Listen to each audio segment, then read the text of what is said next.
আমাদের সামনে যে পাহাড়টা দেখছেন, এই পাহাড়ের উপর একটা টাওয়ার আছে, সেই জায়গায় আমরা উঠবো। টাওয়ারটা প্রায় 50 থেকে 55 মিটারের মতো লম্বা। আম্বুলোয়া টাওয়ার আর হলো গামপলা জায়গাটার নাম। এটা কেন্টি থেকে প্রায় 1 ঘন্টার দূরত্ব। দেখেন কত উঁচু টাওয়ার, এখান থেকে দেখা যাচ্ছে না। পাহাড়ের উপরে টাওয়ার, হেঁটে উঠতে হবে। প্রথমে যাবো পাহাড়ে, তারপর সেখান থেকে টাওয়ারের উপরে উঠবো। তো এই টাওয়ারটার বিশেষত্ব হচ্ছে একটা স্পাইরাল। আমরা গেলেই বুঝবো যে পেঁচানো সিঁড়ি এবং খুব সরু সিঁড়ি দিয়ে উঠছে। এবং এইটার যে পাহাড়ের উপর প্লাস তার উচ্চতার জন্য এখান থেকে যদি আকাশ পরিষ্কার থাকে, আচ্ছা যদি একটু মেঘ আছে, তাহলে পুরো শ্রীলঙ্কার অনেকটা অংশই দেখা যায় এখান থেকে। সো তার বিশেষত্ব এইটাই, এই কারণে মানুষজন এখানে আসে। পাহাড়ের নিচে একটা মসজিদ আছে, হিন্দু মন্দির আছে, বুদ্ধ মন্দির আছে এবং একটা চার্চ বা গির্জাও আছে। সো এটা শ্রীলঙ্কার ধর্মীয় সম্প্রীতির একটা নিদর্শন বলা হয় এটাকে। 8টা থেকে সন্ধ্যা 6টা 6:30 পর্যন্ত খোলা থাকে, মানে দিনের বেলা। সন্ধ্যার পর এটা বন্ধ হয়ে যায়। আর একটা জিনিস হলো এখানে যে এখানে একটা এন্ট্রি ফি আছে। এন্ট্রি ফিটা ডিপেন্ড করে 1000 থেকে 2000 শ্রীলঙ্কান রুপি। আমরা যাই গিয়ে দেখতে পারবো যে আসলে বাংলাদেশিদের জন্য এন্ট্রি ফি কত থাকে। সোজা মনে হয় আমরা পাহাড়ের দিকেই যাচ্ছি। কত উঁচু একটা পাহাড়, এই পাহাড়ের উপরে হলো সেই টাওয়ারটা। সো এখানে আমরা উঠবো। আমরা এখন ওই পাহাড়ের উপরে উঠছি। দেখেন একটু আঁকা বাঁকা রাস্তা। এই দেখেন কিভাবে উঠছে, একটা পুরো ব্যান্ড। চায়নাতে দেখিয়েছিলাম আপনাদেরকে 99 ব্যান্ড রোড, জাঞ্জিয়ে যেতে অনেকটা সেরকম। আমার ওই যারা দেখেন নাই চায়নার ভিডিওটা দেখে আসতে পারেন। এই দেখেন এখানে পাহাড়ের সাইডে ওয়াল দিয়ে করা হয়েছে যেন পাহাড় স্লাইডিং না হয়, ধস না নামে। এইখানে আমরা এই পর্যন্ত আসলাম। তো এখানে ড্রাইভার গাড়ি পার করে রাখছে, এখানে আরো মানুষজন বসে আছে। এরপরে নাকি গাড়ি যায় না, কার দিয়ে যাওয়ার সমস্যা। তো এখান থেকে আসার পরে এখান থেকে আর গাড়ি যাচ্ছে না, যেটা বললাম। এখন যাব আমরা হলো একটা টুকটুক দিয়ে, কারণ রাস্তা আঁকা বাঁকা, বলতেছে যে গাড়িতে যাওয়া যাবে না। এখানে টিকিট কাউন্টার, এখান থেকে টিকিট কাটছি। এখানে টিকিটের প্রাইস দেয়া আছে। How much? 2000. 2000? Yes.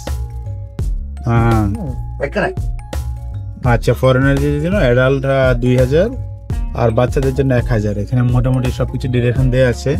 টিকিট নিয়ে নিলাম 2000 টাকা। 2000 টাকা টিকিট আর দিতে হবে, এখানে লেখা রাখছে।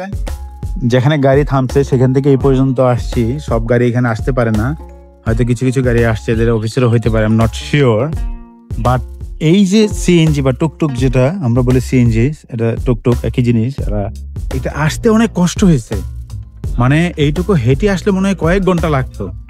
ও মাই গড, মানে এত উঁচু পাহাড় না, মানে এটাতে মানে আমি আমি আমি ধারণা করতে পারি নাই। সে এখানে চাচ্ছিল যে 1500 রুপি, ওইখানে লেখা 1500 রুপি। আমি চিন্তা করলাম এত টাকা কেন, মানে এখানে জাস্ট উঠবে। তো এখন তো দেখি যে এটা মানে কমই আছে এখানে। ইনফ্যাক্ট এখানে অনেক মানুষ হেঁটেও চলে আসে যাদের টাইম থাকে। সো টাইম থাকলে হেঁটে আসা যায়। আমার যেহেতু টাইম নেই, আমি একটু, এটা আবার বন্ধ হয়ে যাবে, মানে সন্ধ্যা 6টায় বন্ধ হয়ে যাবে। মেঘের ঝটকা এসে লাগছে। আমি বলবো এখানে অন্যান্য কিছু অ্যাক্টিভিটি মনে আছে। এই সেটা রোদ, এই দেখেন এই যে মেঘ যাচ্ছে। সো এই সাইডটাতে নিচে কিছু দেখা যাচ্ছে না, এটা সূর্যের জন্য, মানে এই পাশে সূর্য, যে কারণে নিচে খুব একটা দেখা যাচ্ছে না। মেঘ আছে আকাশে, হিস্ট্রি টাইপের লেখা আছে কিছু, অনেক লম্বা।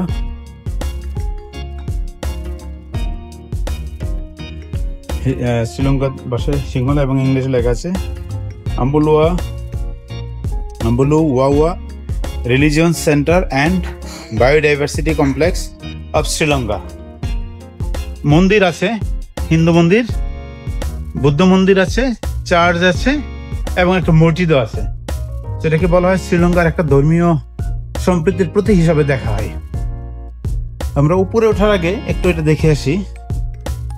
এটা মানে ছোট করে করা, জাস্ট হয়তো বা একটা সিম্বলিক টাইপের বা ব্যবহারও হয়, বড় সাইজ না। এইটা হলো মসজিদ। আমি চারপাশটা দেখাই আগে।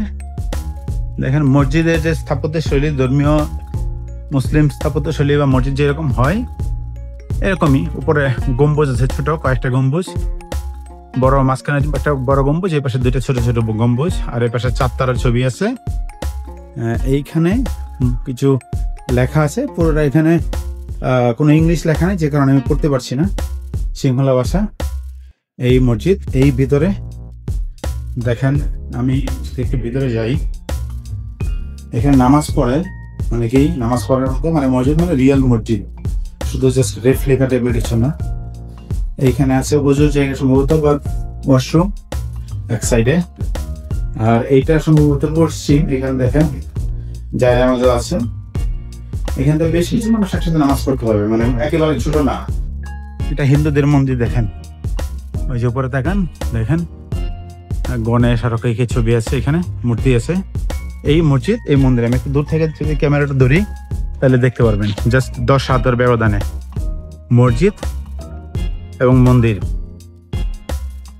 সো হয়তো আজান দিলে শুনতে পারতাম, শোনাতে পারতাম।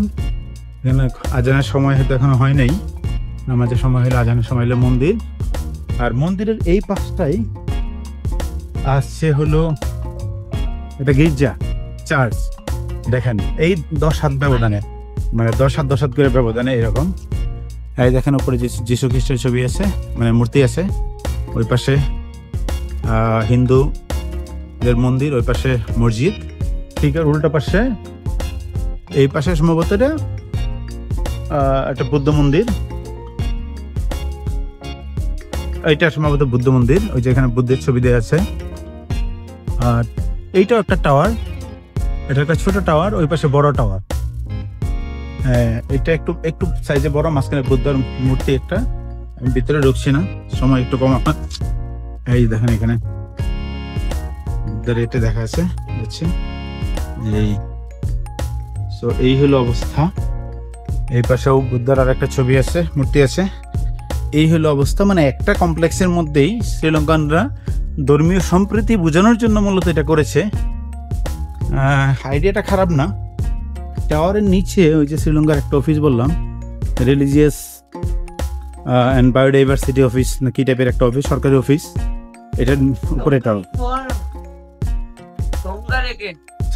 চারপাশটা একটু দেখাই, দেখেন মানে এখান থেকে টাওয়ারই দরকার নাই, নিচ থেকেই সব দেখা যায় চারপাশে। কিন্তু আজকে আমার ব্যাড লাক কিছুটা বলবো, মানে আকাশে মেঘ, দেখেন একটু মেঘলা মেঘলা লাগতেছে, সব নিচে, মানে একদম মানে অনেক নিচে যা আছে। এই হলো অবস্থায় যে এখানে বানাত আছে। হ্যালো,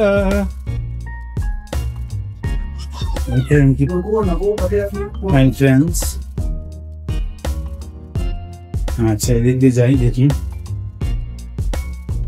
পুরোটাই কি সিঁড়ি নাকি কিছু যাওয়ার জন্য লিফট আছে? ও মাই গড, পুরোটাই সিঁড়ি।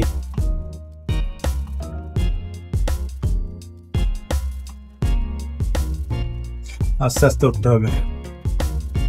40% মতো মনে উঠছি। দেখেন এই পাশের টাওয়ারে মানুষজন উঠে যাচ্ছে, মানে একটু টায়ার্ড হয়ে গেছি। এখানে একটু রেস্ট নিচ্ছি, তারপর আবার উঠবো।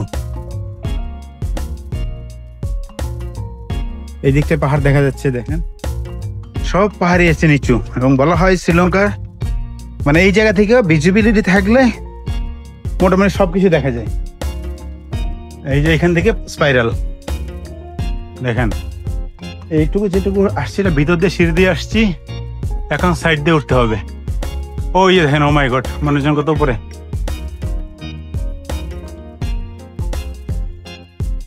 এই যে আমার মতো অনেকে এখানে এসে রেস্ট নিচ্ছে। এইটা একটা রেস্টিং পয়েন্ট বলা যায়, এবং এখান থেকে যারা না উঠতে পারবে তারা চলে যেতে পারবে এখান থেকে। এই যে এই পাশে পুরো মেঘে ঢেকে গেছে, দেখেন সব মেঘ, এইখানেও মেঘ, মনে হয় মেঘের ভিতরে আছি। এই পাশটা পুরো মেঘে ঢাকা, আর এই পাশটায় মেঘ একটু কম, এই পাশে মেঘ নেই, রোদ। এই পাশে দেখা যাচ্ছে কিছুটা, এখান থেকে দেখা যাচ্ছে। খুবই বাতাস চমৎকার, ভালো ওয়েদার। একটু এখন ওয়েদার, এই পাশটা ওয়েদার ভালো, আর এই পাশটায় মেঘ।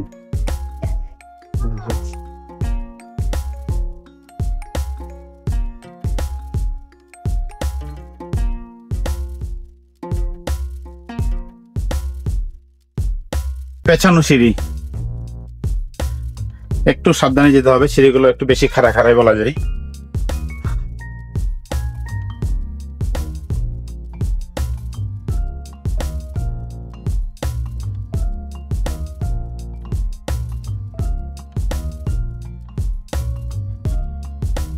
মানে আর উপরে উঠতে খুব কষ্ট হচ্ছে, সাহসও পাচ্ছি না একা একা। এখান থেকে মোটামুটি শ্রীলঙ্কা সব দেখা যায়, সবকিছু দেখা যাচ্ছে। আমি যতটুকু উঠছি দেখেন সিঁড়িটা কিরকম, এই যে সিঁড়ি, এই সিঁড়ি দিয়ে উঠেছে এবং এই যে পাশে সিঁড়ি। আরেকটু দেখে চেষ্টা করি,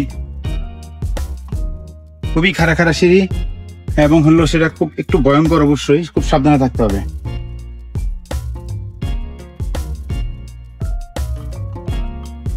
এই যে দেখেন সিঁড়ি কিরকম চিপা সিঁড়ি, এখান থেকে উপর থেকে একটু নামলে এখান থেকে সরি ওই যে আসছে আপনাকে জায়গা দিতে পারি নাই। এই সিঁড়ি দিয়ে আমি একদম উপর পর্যন্ত যতটুকু উঠতে পারি উঠেছি, এরপরে আর সম্ভব না। এরকম স্পাইরাল একটা সিঁড়ি, কারণ সম্ভব না বলতে কি ওইখানে আমার মানে সিঁড়িটা এত চিকন এত নেরো, আমি যেতে পারি না। আর উপরে যদি কেউ থেকে থাকে যদি সে আসতে চায় সেখানে তারপর তাকে স্পেস দেওয়া সম্ভব না। আমি মোটামুটি বলতে গেলে 95% পর্যন্ত মানে উঠে গেছি। ওই যে ওইখানে একদম চিকন জায়গাটা দেখেন নেরো যেটা আছে সেই পর্যন্ত উঠেছিলাম এই পাশ দিয়ে, এরকম সিঁড়ি দিয়ে, স্পাইরাল সিঁড়ি দিয়ে। সো এটা ডেঞ্জারাস অবশ্যই, আর যাদের হাইট ফোবিয়া আছে তাদের জন্য তো অবশ্যই এই জায়গা না। স্টিল আমি হ্যাপি যে এই জায়গাটাতে আসছি, এটা একটা অ্যাচিভমেন্ট বলা যায় লাইফের। যারা অ্যাডভেঞ্চারাস তাদের জন্য তো অবশ্যই একটা অ্যাচিভমেন্ট। সো দেখি আমি যতটুকু আসছি, এটা একটা অ্যাকমপ্লিশমেন্ট। চায়নাতে জাঞ্জিয়া যে গিয়েছিলাম অনেকটা ওই টাইপের, কিন্তু ওইটা আরো উঁচু, এটা এতটা উঁচু না মানে ওইটা কম্পেয়ার টু দ্যাট। কিন্তু এখানে কেবল কার ছিল। সো আমি এখানে কথা বললাম নিচে, এইখানেও কেবল কার তৈরি করছে। হয়তোবা কয়েক বছরের মধ্যে যদি কেবল কার হয়ে যায় টুরিস্টদের জন্য আরো সহজ হবে। মানে এই নিচ পর্যন্ত আসতে, টাওয়ারে আসলে অবশ্যই এভাবেই উঠতে হবে। তো যারা আসতে চান এই জায়গাটাতে, যারা adventurous, I think one of the best place in candy, এটা অবশ্যই আপনি এখানে আসতে পারেন। এই যে একটু আগে এই পাশে সব ম্যাগ ছিল, এখন আমি নামার পথে দেখতে পাচ্ছি এখানে ম্যাগটা কমে গেছে, এখন হয়তো একটু ভালো ভিউ দেখা যাচ্ছে। মানে ক্যান্ডি শহরের এখান থেকে যা কিছু আছে সবকিছু উপরে দাঁড়িয়ে আছি, অসাধারণ একটা জায়গা। এখন একটু ম্যাগ কমে গেছে এই পাশটাই। Very large. Yes. And top small. Very small, yes. Very Top small. on the Big stair is man. very Big yes, man big is man like very fat man like you. It's even you now. It is not possible for you to go there, right? Your tummy will not fit at that space. Yes, yes. So যেটা বললাম যে তার মতো একজন যদি থাকে, ছোট এখানে এত চিকন আর সিঁড়িগুলো এখান থেকে যাওয়া খুব ডিফিকাল্ট। তো আমরা চলে আসছি। Overall it was nice.